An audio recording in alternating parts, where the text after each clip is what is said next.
বিসমিল্লাহির রহমানির রহিম। পরম করুণাময় ও অসীম দয়ালু আল্লাহর নামে শুরু। আলিফ লাম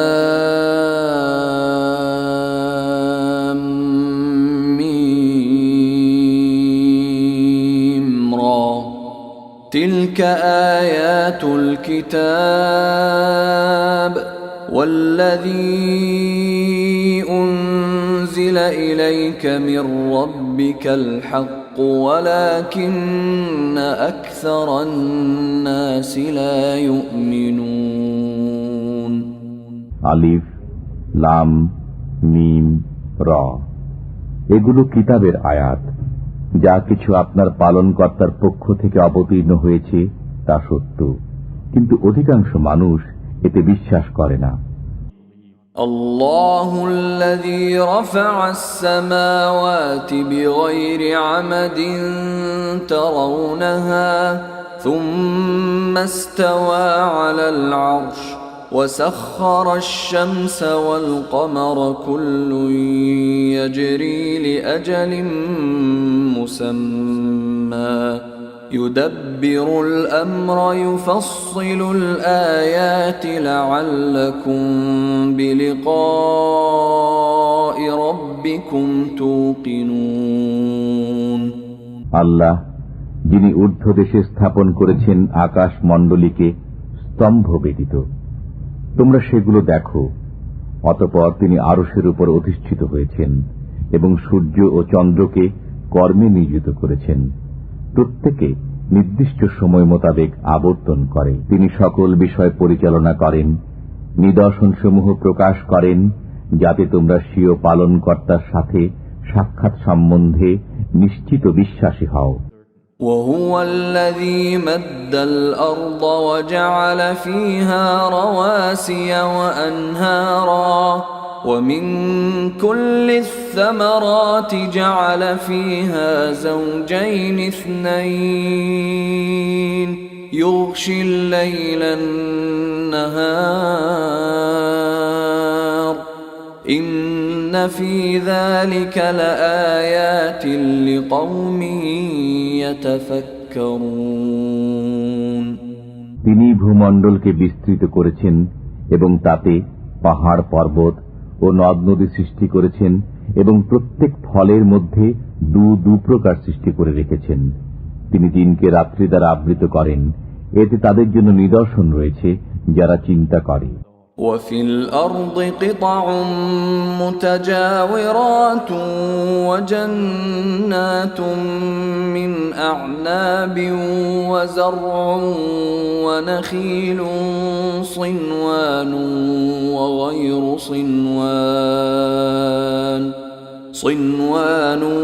وغير صنوان يسقى بماء واحد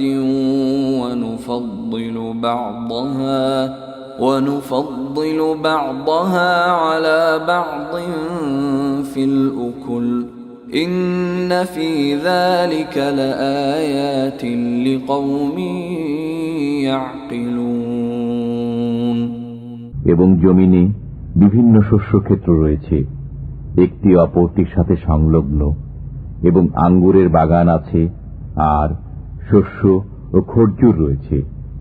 একটির মূল অপরটির সাথে মিলিত এবং কতক মিলিত নয়। এগুলোকে একই পানি দেয়া হয়। আমি স্বাদে একটিকে অপরটির চাইতে শ্রেষ্ঠত্ব দিই। এগুলোর মধ্যে তাদের জন্য নিদর্শন রয়েছে যারা চিন্তা ভাবনা করে। وَإِن تَعْجَبْ فَعَجَبٌ قَوْلُهُمْ أَإِذَا كُنَّا تُرَابًا أَإِنَّا لَفِي خَلْقٍ جَدِيدٍ أُولَئِكَ الَّذِينَ كَفَرُوا بِرَبِّهِمْ وَأُولَئِكَ الْأَغْلَالُ فِي أعناقهم وأولئك أصحاب النار هم فيها خالدون যদি আপনি বিস্ময়ের বিষয় চান, তবে তাদের একথা বিস্ময়কর যে আমরা যখন মৃত্তিকা হয়ে যাব তখনও কি নতুনভাবে সৃজিত হব। এরাই স্বীয় পালনকর্তার সত্তায় অবিশ্বাসী হয়ে গেছে। এদের গর্দানেই লৌহ শৃঙ্খল পড়বে এবং এরাই দোজখী, এরা তাতে চিরকাল থাকবে। وَيَسْتَعْجِلُونَكَ بِالسَّيِّئَةِ قَبْلَ الْحَسَنَةِ وَقَدْ خَلَتْ مِنْ قَبْلِهِمُ الْمَثُلَاتُ وَإِنَّ رَبَّكَ لَذُو مَغْفِرَةٍ لِلنَّاسِ عَلَى ظُلْمِهِمْ وَإِنَّ رَبَّكَ لَشَدِيدُ الْعِقَابِ। এরা আপনার কাছে মঙ্গলের পরিবর্তে দ্রুত অমঙ্গল কামনা করে। তাদের পূর্বে অনুরূপ অনেক শাস্তিপ্রাপ্ত জনগোষ্ঠী অতিক্রান্ত হয়েছে। আপনার পালনকর্তা মানুষকে তাদের অন্যায় সত্ত্বেও ক্ষমা করেন এবং আপনার পালনকর্তা কঠিন শাস্তিদাতাও বটে। وَيَقُولُ الَّذِينَ كَفَرُوا لَوْلَا أُنْزِلَ عَلَيْهِ آيَةٌ مِّن رَّبِّهِ إِنَّمَا أَنْتَ مُنذِرٌ وَلِكُلِّ قَوْمٍ هَادٍ। কাফেররা বলে, তার প্রতি তার পালনকর্তার পক্ষ থেকে কোন নিদর্শন অবতীর্ণ হল না কেন? আপনার কাজ তো ভয় প্রদর্শন করাই এবং প্রত্যেক সম্প্রদায়ের জন্য পথ প্রদর্শক হয়েছে। আল্লাহু ইয়া'লামু মা তাহমিলু কুল্লু উনসা ওয়া মা তাগীদুল আরহাম ওয়া মা তাজদাদ ওয়া কুল্লু শাইইন 'ইনদাহু বিমিকদার। আল্লাহ জানেন প্রত্যেক নারী যা গর্ভধারণ করে এবং গর্ভাশয়ে যা সংকুচিত ও বর্ধিত হয়, এবং তার কাছে প্রত্যেক বস্তুরই একটা পরিমাণ রয়েছে।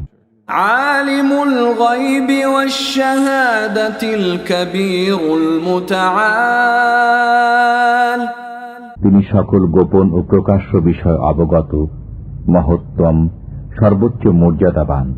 সাওয়াউম মিনকুম মান আসাররাল কওলা ওয়া মান জাহারা বিহি ওয়া মান হুয়া মুস্তাখফিন বিল-লাইল ومن هو مستخف بالليل وسارب بالنهار। তোমাদের মধ্যে কেউ গোপনে কথা বলুক বা তা সশব্দে প্রকাশ করুক, রাতের অন্ধকারে সে আত্মগোপন করুক বা প্রকাশ্য দিবালোকে বিচরণ করুক, সবাই তার নিকট সমান। লাহু মুআক্কিবাতুম মিন বাইনি ইয়াদাইহি ওয়া মিন খালফিহি ইয়াহফাযুনাহু মিন আমরিল্লাহ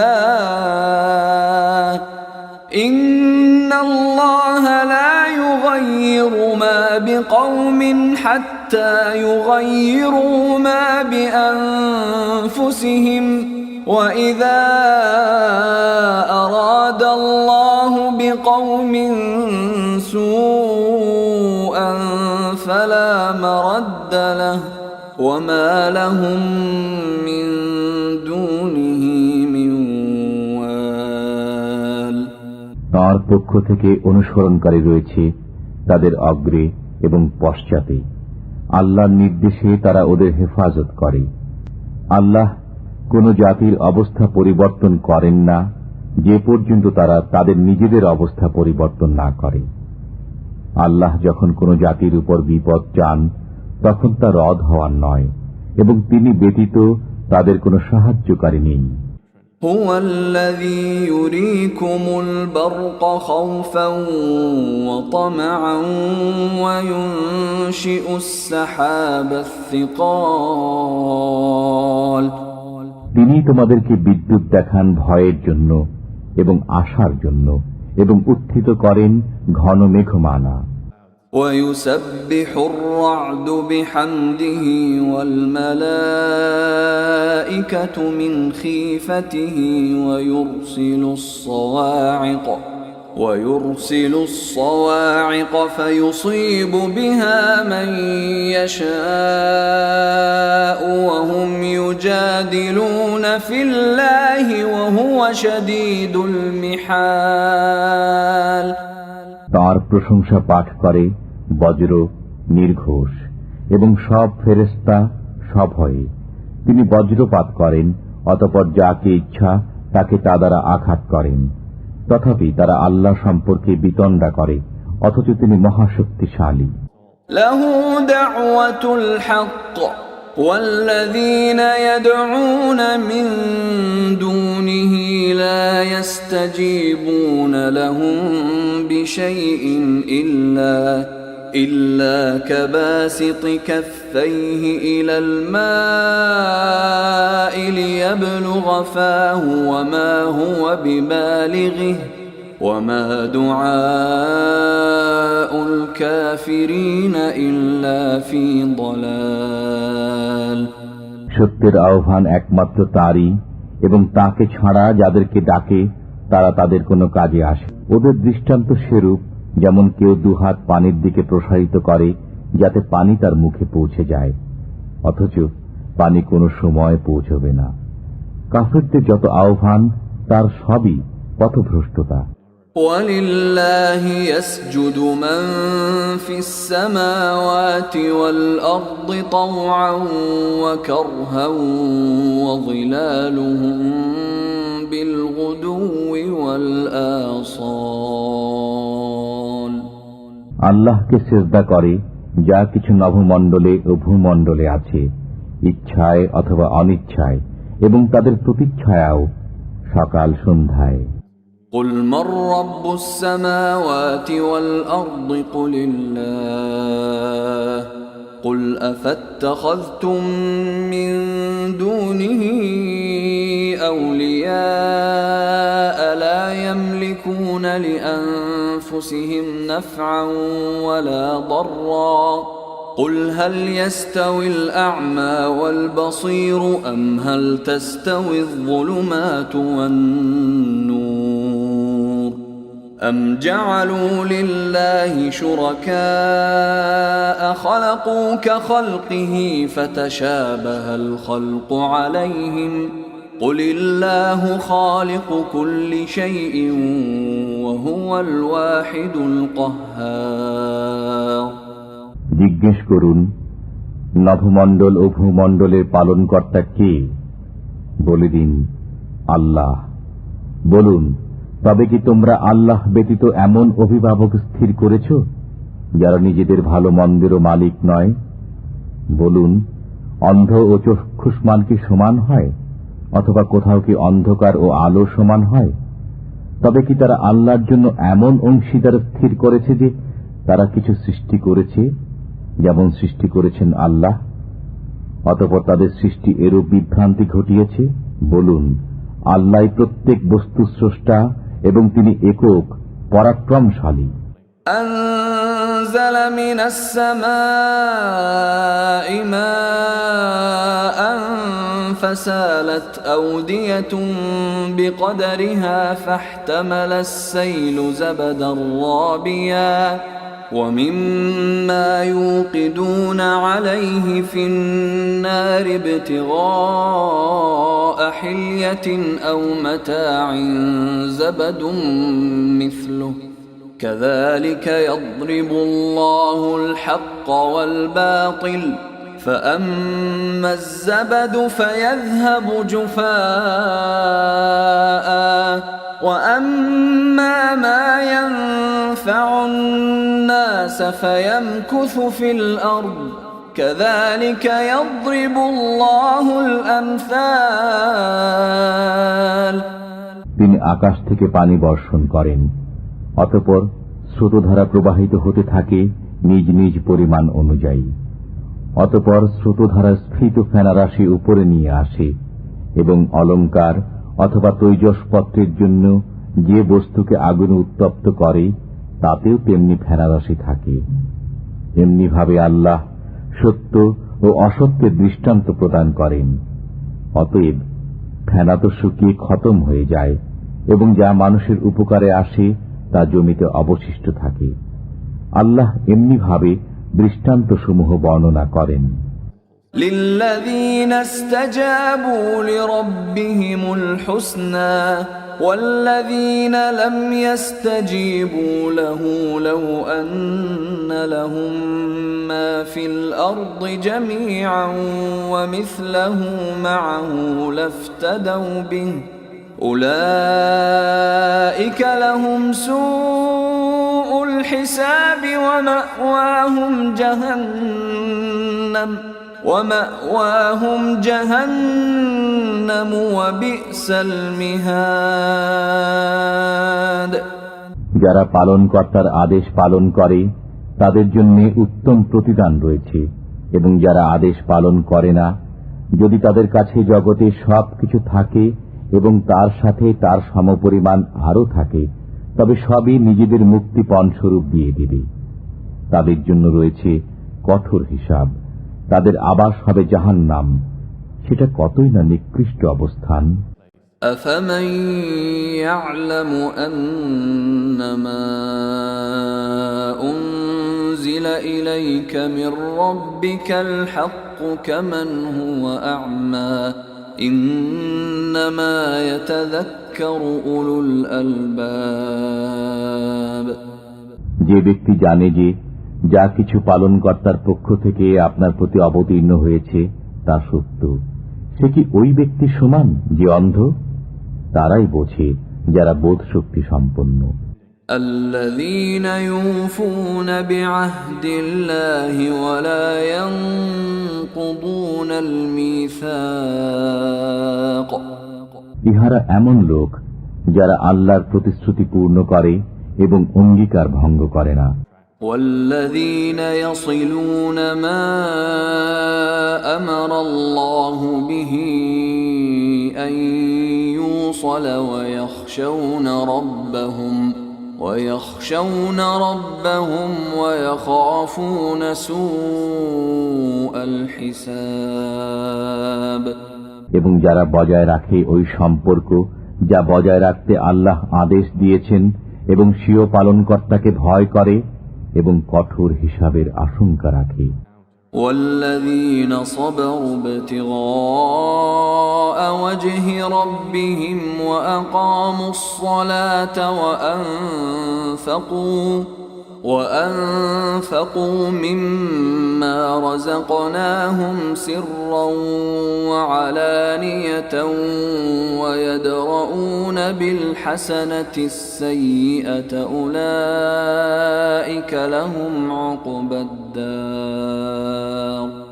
এবং যারা স্বীয় পালনকর্তার সন্তুষ্টির জন্য সবর করে, নামাজ প্রতিষ্ঠা করে, আর আমি তাদেরকে যা দিয়েছি তা থেকে গোপনে ও প্রকাশ্যে ব্যয় করে, এবং যারা মন্দের বিপরীতে ভালো করে, তাদের জন্য রয়েছে পরকালের গৃহ।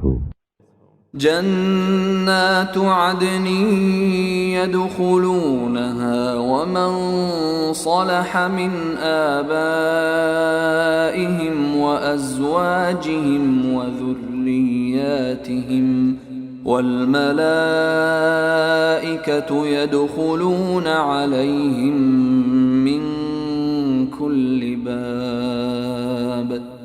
তা হচ্ছে বসবাসের বাগান, তাতে তারা প্রবেশ করবে এবং তাদের সৎকর্মশীল বাপ দাদা, স্বামী স্ত্রী ও সন্তানেরা। ফেরেশতারা তাদের কাছে আসবে প্রত্যেক দরজা দিয়ে।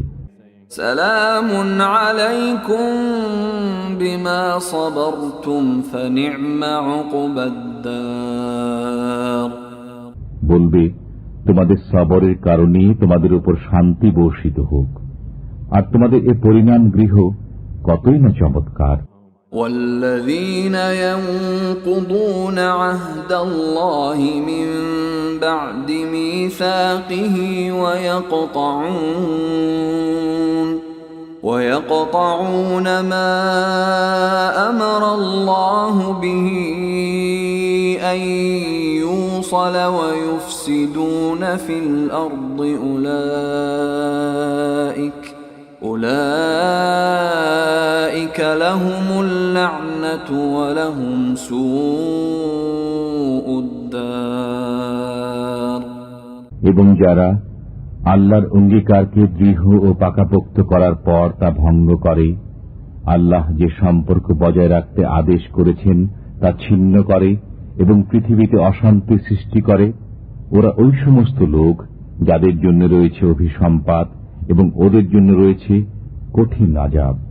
আল্লাহু ইয়াবসুতুর রিজকা লিমান ইয়াশাউ ওয়া ইয়াকদির وفرحوا بالحياة الدنيا وما الحياة الدنيا في الآخرة إلا متاع। আল্লাহ যার জন্য ইচ্ছা রুজি প্রশস্ত করেন এবং সংকুচিত করেন, তারা পার্থিব জীবনের প্রতি মুগ্ধ। পার্থিব জীবন পরকালের সামনে অতি সামান্য সম্পদ বই নয়। ويقول الذين كفروا لولا أنزل عليه آية من ربه قل إن الله يضل من يشاء ويهدي إليه من أناب। কাফেররা বলে, তাঁর প্রতি তাঁর পালনকর্তার পক্ষ থেকে কোন নিদর্শন কেন অবতীর্ণ হল না? বলে দিন, আল্লাহ যাকে ইচ্ছা পথভ্রষ্ট করেন এবং যে মনোনিবেশ করে তাকে নিজের দিকে পথ প্রদর্শন করেন। الذين آمنوا وتطمئن قلوبهم بذكر الله ألا بذكر الله تطمئن القلوب। যারা বিশ্বাস স্থাপন করে এবং তাদের অন্তর আল্লাহর জিকির দ্বারা শান্তি লাভ করে, জেনে রাখো আল্লাহর জিকির দ্বারাই অন্তরসমূহ শান্তি পায়। الذين آمنوا وعملوا الصالحات طوبى لهم وحسن مآب। যারা বিশ্বাস স্থাপন করে এবং সৎকর্ম সম্পাদন করে তাদের জন্য রয়েছে সুসংবাদ এবং মনোরম প্রত্যাবর্তন স্থল।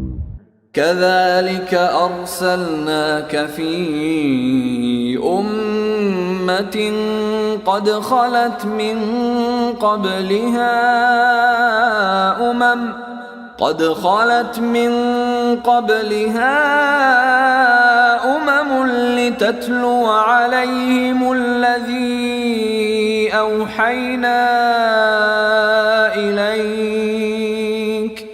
لتتلو عليهم الذي أوحينا إليك وهم يكفرون بالرحمن قل هو ربي لا إله إلا هو عليه توكلت وإليه متاب। এমনি ভাবে আমি আপনাকে একটি উম্মতের মধ্যে প্রেরণ করেছি, তাদের পূর্বে অনেক উম্মত অতিক্রান্ত হয়েছে, যাতে আপনি তাদেরকে ওই নির্দেশ শুনিয়ে দেন যা আমি আপনার কাছে প্রেরণ করেছি। তথাপি তারা দয়াময়কে অস্বীকার করে। বলুন, তিনি আমার পালনকর্তা, তিনি ব্যতীত কারো উপাসনা নাই। আমি তাঁর উপরই ভরসা করেছি এবং তাঁর দিকেই আমার প্রত্যাবর্তন। ولو أن قرآنا سيرت به الجبال أو قطعت به الأرض أو كلم به الموتى بل لله الأمر جميعا أفلم ييأس الذين آمنوا أن لو يشاء الله لهدى الناس جميعا ولا يزال الذين كفروا تصيبهم بما صنعوا قارعة أو تحل قريبا من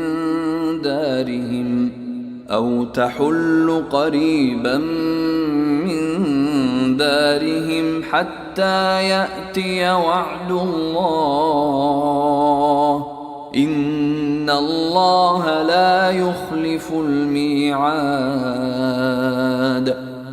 যদি কোনো কোরআন এমন হতো যার সাহায্যে পাহাড় চলমান হয়, অথবা জমিন খণ্ডিত হয়, অথবা মৃতরা কথা বলে, তবে কি হতো?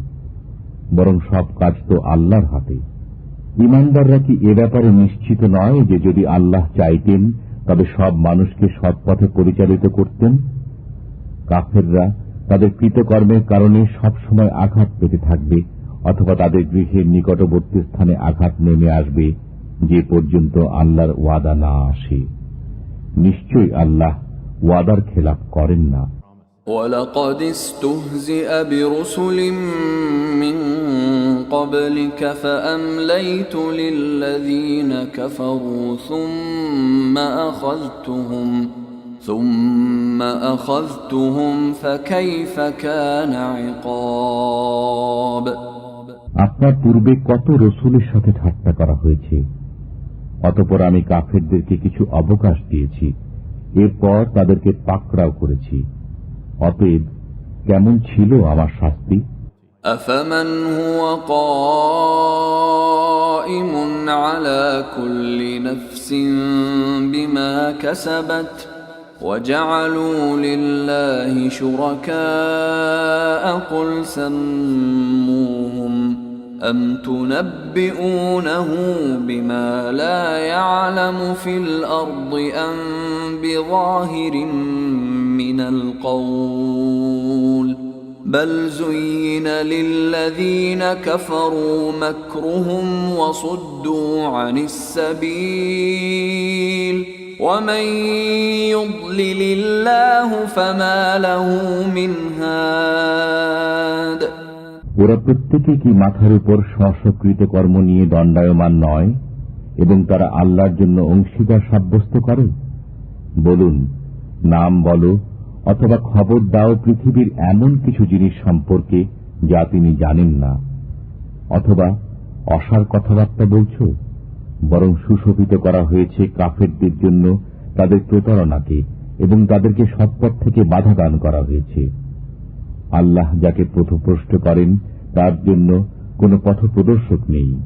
لهم عذاب في الحياة الدنيا ولعذاب الآخرة أشق وما لهم من الله من واق। দুনিয়ার জীবনে এদের জন্য রয়েছে আযাব এবং অতি অবশ্য আখিরাতের জীবন কঠোরতম। আল্লাহর কবল থেকে তাদের কোনো রক্ষাকারী নেই। مثل الجنة التي وعد المتقون تجري من تحتها الأنهار أكلها دائم وظلها تلك عقبى الذين اتقوا وعقبى الكافرين النار। পরহেজগারদের জন্য প্রতিশ্রুত জান্নাতের অবস্থা এই যে তার নিম্নে নির্ঝরণী সমূহ প্রবাহিত হয়, তার ফলসমূহ চিরস্থায়ী এবং ছায়াও। এটা তাদের প্রতিদান যারা সাবধান হয়েছে, এবং কাফেরদের প্রতিফল অগ্নি। والذين آتيناهم الكتاب يفرحون بما أنزل إليك ومن الأحزاب من ينكر بعضه قل إنما أمرت أن أعبد الله ولا أشرك به إليه أدعو وإليه مآب। এবং যাদেরকে আমি গ্রন্থ দিয়েছি তারা আপনার প্রতি যা অবতীর্ণ হয়েছে তার জন্য আনন্দিত হয়, এবং কোন কোন দল এর কোন কোন বিষয় অস্বীকার করে। বলুন, আমাকে এরূপ আদেশই দেয়া হয়েছে যে আমি আল্লাহর ইবাদত করি এবং তার সাথে অংশীদার না করি। আমি তার দিকেই দাওয়াত দেই এবং তার কাছেই আমার প্রত্যাবর্তন। وكذلك أنزلناه حكما عربيا ولئن اتبعت أهواءهم بعدما جاءك من العلم ما لك من الله من ولي ولا واق এমনিভাবেই আমি এ কোরআনকে আরবি ভাষায় নির্দেশ রূপে অবতারণ করেছি। যদি আপনি তাদের প্রবৃত্তির অনুসরণ করেন আপনার কাছে জ্ঞান পৌঁছার পর, তবে আল্লাহর কবল থেকে আপনার না কোনো সাহায্যকারী আছে এবং না কোনো রক্ষাকারী। وَلَقَدْ أَرْسَلْنَا رُسُلًا مِّن قَبْلِكَ وَجَعَلْنَا لَهُمْ أَزْوَاجًا وَذُرِّيَّةً وَمَا كَانَ لِرَسُولٍ أَن يَأْتِيَ بِآيَةٍ إِلَّا بِإِذْنِ اللَّهِ لِكُلِّ أَجَلٍ كِتَابٌ আপনার পূর্বে আমি অনেক রসুল প্রেরণ করেছি এবং তাদেরকে পত্নী ও সন্তান সন্ততি দিয়েছি। কোন রসুলের এমন সাধ্য ছিল না যে আল্লাহর নির্দেশ ছাড়া কোন নিদর্শন উপস্থিত করে। প্রত্যেকটি ওয়াদা লিখিত আছে। يمحو الله ما يشاء ويثبت وعنده أم الكتاب আল্লাহ যা ইচ্ছা মিটিয়ে দেন এবং বহাল রাখেন এবং মূল গ্রন্থ তাঁর কাছেই রয়েছে। وَإِمَّا نُرِيَنَّكَ بَعْضَ الَّذِي نَعِدُهُمْ أَوْ نَتَوَفَّيَنَّكَ فَإِنَّمَا عَلَيْكَ الْبَلَاغُ وَعَلَيْنَا الْحِسَابُ আমি তাদের সাথে যে ওয়াদা করেছি তার কোনো একটি যদি আপনাকে দেখিয়ে দেই কিংবা আপনাকে উঠিয়ে নেই, তাতে কি? আপনার দায়িত্ব তো পৌঁছে দেয়া এবং আমার দায়িত্ব হিসাব নেয়া। أَوَلَمْ يَرَوْا أَنَّا نَأْتِي الْأَرْضَ نَنقُصُهَا مِنْ أَطْرَافِهَا وَاللَّهُ يَحْكُمُ لَا مُعَقِّبَ لِحُكْمِهِ وَهُوَ سَرِيعُ الْحِسَابِ তারা কি দেখে না যে আমি তাদের দেশকে চতুর্দিক থেকে সমানে সংকুচিত করে আসছি? আল্লাহ নির্দেশ দেন, তার নির্দেশকে পশ্চাতে নিক্ষেপকারী কেউ নেই। তিনি দ্রুত হিসাব গ্রহণ করেন। وَقَدْ مَكَرَ الَّذِينَ مِنْ قَبْلِهِمْ فَلِلَّهِ الْمَكْرُ جَمِيعًا يَعْلَمُ مَا تَكْسِبُ كُلُّ نَفْسٍ وَسَيَعْلَمُ الْكُفَّارُ لِمَنْ عُقْبَى الدَّارِ তাদের পূর্বে যারা ছিল তারা চক্রান্ত করেছে, আর সকল চক্রান্ত তো আল্লাহর হাতেই আছে। তিনি জানেন প্রত্যেক ব্যক্তি যা কিছু করে। কাফেররা জেনে নেবে যে পরজীবনের আবাসস্থল কাদের জন্য রয়েছে। وَيَقُولُ الَّذِينَ كَفَرُوا لَسْتَ مُرْسَلًا قُلْ كَفَى بِاللَّهِ شَهِيدًا بَيْنِي وَبَيْنَكُمْ وَمَنْ عِندَهُ عِلْمُ الْكِتَابِ